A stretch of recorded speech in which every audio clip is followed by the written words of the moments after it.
Hello friends, मैं doctor Kuldeep Mishra. आज का हमारा विषय है piles grades. According to grades piles कितने तरह का होता है और ग्रेडिंग के बेसिस पे इसकी चिकित्सा क्या होनी चाहिए। यूट्यूब पे एक मित्र ने पूछा है कि पाइल्स की ग्रेड बताइए और किस ग्रेड में क्या चिकित्सा जो है प्रेफर करनी चाहिए, उस पर मैं आज ये वीडियो बना रहा हूँ। मित्रों, जो हमारे इंटरनल पाइल्स होते हैं, पहले तो समझ लीजिए पाइल्स दो तरह का होता है, इंटरनल और एक्सटर्नल। जो कॉमनली ब्लीडर होते हैं, जो मेनली ब्लीड करते हैं, वो इंटरनल पाइल्स होते हैं। एक्सटर्नल पाइल्स जो है वो एडिमा क्रिएट होता है, सूजन आता है, लेकिन उतना ब्लीडिंग नहीं होता है। मित्रों, ये इंटरनल पाइल्स की एक मैंने यहाँ पे पिक्चर लगाई है। पाइल्स, इंटरनल पाइल्स जो है वो चार तरह का होता है: ग्रेड 1, ग्रेड 2, ग्रेड 3, ग्रेड 4। बहुत ध्यान से इसको देखिएगा।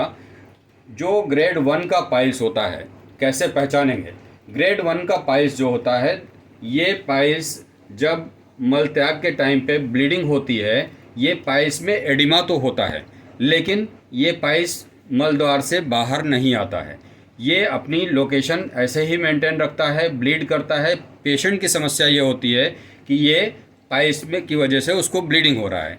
ग्रेड 2 का जो पाइल्स है, इसमें क्या होता है, पाइल्स मल त्याग के समय पे ब्लीड करता है और ये बाहर की तरफ प्रोजेक्टेड हो जाता है। ये जो मलद्वार है ना, एनल वर्ज से बाहर आ जाता है, लेकिन जैसे ही मोशन करने के बाद प्रेशर ख़त्म होता है, ये पाइल्स इंटरनली फिर से शिफ्ट हो जाता है सेल्फ।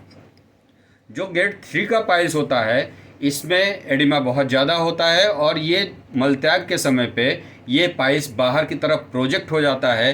प्रोजेक्शन जो होता है वो आप देख सकते हैं, और ये सेल्फ रिट्रैक्शन नहीं होता है, वापस नहीं जाता है। इसको अंदर जाने के लिए आपको सपोर्ट देना पड़ता है। फिंगर से आप सपोर्ट करते हैं, तब ये अपनी पोजीशन पे पहुंचता है।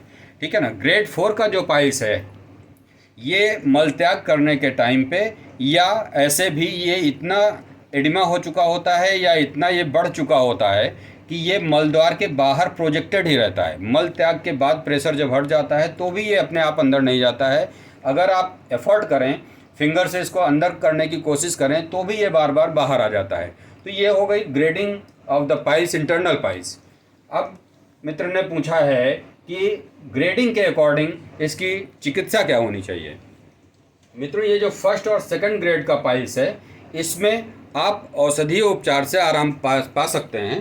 जैसे मोस्ट कॉमनली हम लोग यूज़ करते हैं अर्शकुठार रस है, या ऐसी अर्शोग्नि वटी आती है, या मान लीजिए कोई पेशेंट है जिसको सीवियरली कॉन्स्टिपेशन रहता है, तो मल को सॉफ्ट करने वाली और आसानी से मल त्याग हो जाए, ऐसी सपोर्टिव मेडिसिन ग्रेड 1 और ग्रेड 2 की पाइल्स में बहुत आराम देती हैं। लेकिन अगर मित्रों वही पाइल्स ग्रेड 3 या ग्रेड 4 में एंट्री कर गया है, तो ग्रेड 3 में तो कुछ हद तक औषधीय उपचार से आपको आराम मिल सकता है, लेकिन ग्रेड 3 और ग्रेड 4 के जो इंटरनल पाइल्स हैं, इनको क्षारसूत्र लाइगेट करना पड़ता है, क्योंकि ये बाहर की तरफ जब प्रोजेक्ट हो जाते हैं, ये सेल्फ अंदर नहीं जाते हैं, या फिंगर से सपोर्ट करके अंदर करना पड़ता है।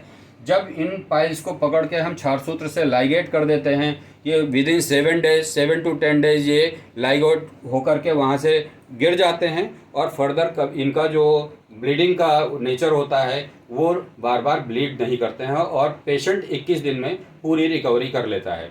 मित्रों, अगर पेशेंट कोई डायग्नोसिस बनती है कि ये 3rd ग्रेड या 4th ग्रेड का पाइल्स है, तो इसमें औषधीय उपचार के बजाय क्षारसूत्र का उपचार अगर अपनाएं तो बेहतर रास्ता रहता है और बेहतर रिजल्ट आते हैं। पेशेंट भी बहुत आसानी से ठीक हो जाता है। Thank you.